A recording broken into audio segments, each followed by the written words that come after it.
क्या आप जानते हैं माता सती ने अपने ही पिता की अग्नि में अपना देह क्यों त्याग दिया? आखिर कैसे हुआ माता पार्वती का जन्म? और आखिर क्यों भगवान शिव को रुद्र कहा जाता है? आज की इस वीडियो में हम जानेंगे शिव पुराण की सबसे महत्वपूर्ण संहिता रुद्र संहिता के बारे में। तो चलिए वीडियो को बिना देरी किए हुए शुरू करते हैं और स्टार्ट करते हैं। सबसे पहले आप सभी का स्वागत है हमारे चैनल संस्कृत एवं भक्ति में। आप सभी को जय श्री राम, हर हर महादेव। बिना देरी किए हुए आइए इस वीडियो को शुरू करते हैं। अगर इससे पहले आप हमारे चैनल पर नए हैं तो हमारे चैनल को लाइक शेयर सब्सक्राइब जरूर कर दें ताकि हमारी वीडियो का नोटिफिकेशन आप तक सबसे पहले पहुंच सके। रुद्र संहिता क्या है? देखिए, रुद्र संहिता, उससे पहले एक बात है, रुद्र संहिता को ना शिव पुराण का एक हृदय माना जाता है, क्योंकि एक इतना गहरा पाठ है ना शिव पुराण का कि इसे समझने में ना बहुत समय लगता है, लेकिन शॉर्ट में समझाना है और आप लोगों को समझना भी है। तो रुद्र संहिता महाशिव पुराण का सबसे भावनात्मक, सबसे गहरा और सबसे इंटरेस्टिंग भाग माना जाता है, सबसे इंटरेस्टिंग पार्ट माना जाता है। रुद्र संहिता में भगवान शिव का अवतार, माता सती की कथा, माँ पार्वती की तपस्या और गणेश और कार्तिकेय का जन्म से लेकर उनका जो वर्णन, सब चीज मेंशन किया हुआ है रुद्र संहिता में। रुद्र संहिता जैसे शिव पुराण को अगर हम लोग एक समुद्र माने ना, तो रुद्र संहिता उसका सबसे गहरा और सबसे महत्वपूर्ण भाग माना जाता है। रुद्र संहिता को मुख्य रूप से 5 खंडों में बांटा गया है। सबसे पहला सृष्टि खंड, दूसरा सती खंड, पार्वती खंड, कुमार खंड और आखिरी में युद्ध खंड। पहला इसमें खंड आता है सृष्टि खंड, यानी सृष्टि की शुरुआत कैसे हुई। इस कथा में बताया गया है कि ब्रह्मांड की रचना कैसे हुई और ब्रह्मा, विष्णु और महेश की भी रचना कैसे हुई थी। एक प्रमुख कथा है जो हम सबने सुनी है, आप लोग ने भी सुनी होगी। जब भगवान ब्रह्मा और भगवान विष्णु में, जब दोनों में श्रेष्ठता का युद्ध हो रहा था, तो साक्षात भगवान शिव एक ज्योतिर्लिंग के, एक शिवलिंग के रूप में प्रकट हुए, एक विशाल शिवलिंग के रूप में प्रकट हुए और उन्हें बोला गया कि इसका कोई अगर अंत या शुरुआत अगर कोई से पहले खोज देता है तो वो सबसे श्रेष्ठ माना जाएगा। तो भगवान विष्णु गए नीचे का अंत खोजने के लिए और भगवान ब्रह्मा गए शुरुआत खोजने के लिए, शिवलिंग का शुरुआत कहाँ से हुआ।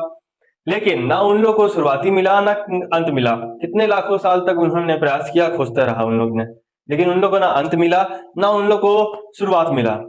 तो इस कथा से हमें एक चीज सीखने को मिलती है, अगर अहंकार का अंत अगर हो जाए तो वही सच्चा ज्ञान कहलाता है। सती खंड यानी त्याग और अपमान की कथा। राजा दक्ष जो थे वो माता सती के पिता थे और वो शिव जी को पसंद नहीं करते थे। उन्होंने एक बहुत ही विशाल यज्ञ किया जिसमें उन्होंने शिव जी को आमंत्रित नहीं किया।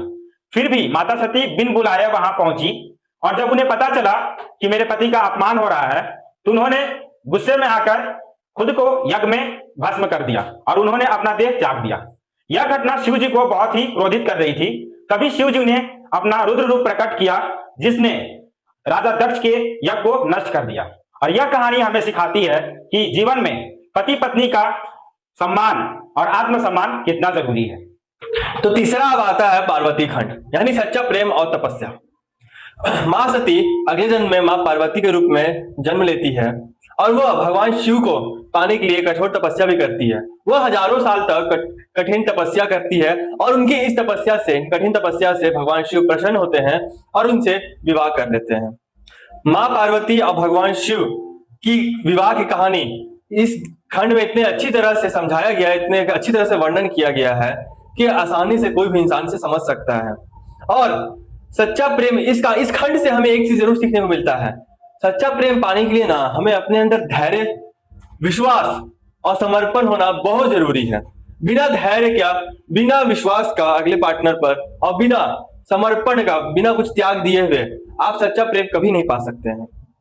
कुमार खंड यानी कार्तिकेय और गणेश जी की जन्म की कथा। भगवान कार्तिकेय का जन्म और तारकासुर की वध की कथा इसमें बताई गई है। देवताओं को तारकासुर से मुक्ति दिलाने के लिए भगवान कार्तिकेय का जन्म हुआ जो कि माता शिव और पार्वती के पुत्र थे।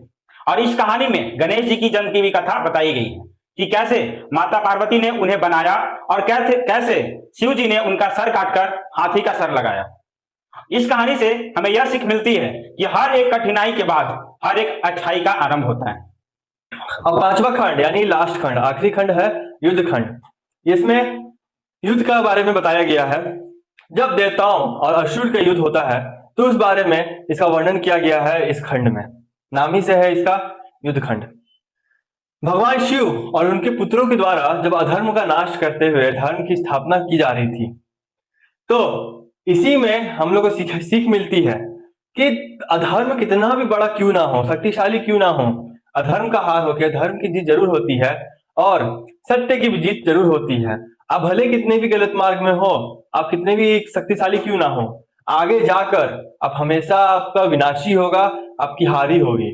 और अगर आप धर्म के रास्ते पे चलोगे, सत्य के राह पे चलोगे, तो हमेशा आपका कल्याण भी होगा और हमेशा आपकी जीत होते रहेगी। तो इस युद्ध खंड से हमें ये चीज सीखने को मिलती है और ये चीज हमें अपने डेली लाइफ में हमें अपनाना भी चाहिए। रुद्र संहिता की आध्यात्मिक महत्व क्या है? इसमें शिव को सिर्फ संरक्षक ही नहीं बल्कि करुणामय और प्रेममय के रूप में दिखाया गया है, जिससे हमें भक्ति भाव और प्रेम के रूप में संदेश मिलता है।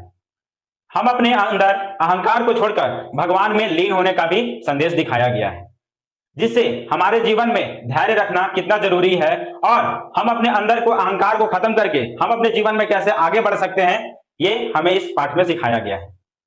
रुद्र संहिता हमें सिखाती है कि आपके जीवन में कितनी भी कठिनाई या दुख क्यों ना आ जाए, अगर आप सच्ची भक्ति से भगवान को याद करते हैं और अपने जीवन में धैर्य रखते हैं तो आप कोई भी कठिनाई या दुख का निवारण जरूर कर सकते हैं। हर एक चीज संभव है इस दुनिया में, बस आपको धैर्य रखना है, भगवान पे विश्वास और सच्ची भक्ति रखनी है।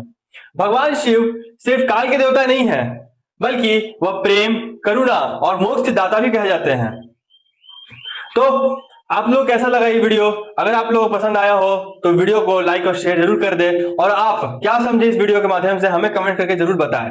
और जितनी भी खंड हम लोग ने आप लोगों को समझाया वो आप लोगों को समझ में आया? अगर आप लोग को कोई चीज में डाउट है तो वो भी हमें कमेंट कर दें, क्योंकि अगर आपकी डाउट है तो उसे हम लोग क्लियर करना जरूरी समझते हैं और आप लोग की हर एक चीज क्लियरिटी में रखना हम लोग समझते हैं। तो अगर आप लोग को वीडियो पसंद आया होगा तो लाइक शेयर जरूर कर दीजिएगा। अगर आप चैनल पे नए हैं तो सब्सक्राइब करके बेल आइकन जरूर प्रेस कर दीजिएगा। और मिलते हैं आप लोग से अगली वीडियो पर, तब तक के लिए आप सभी को जय श्री राम, हर हर महादेव।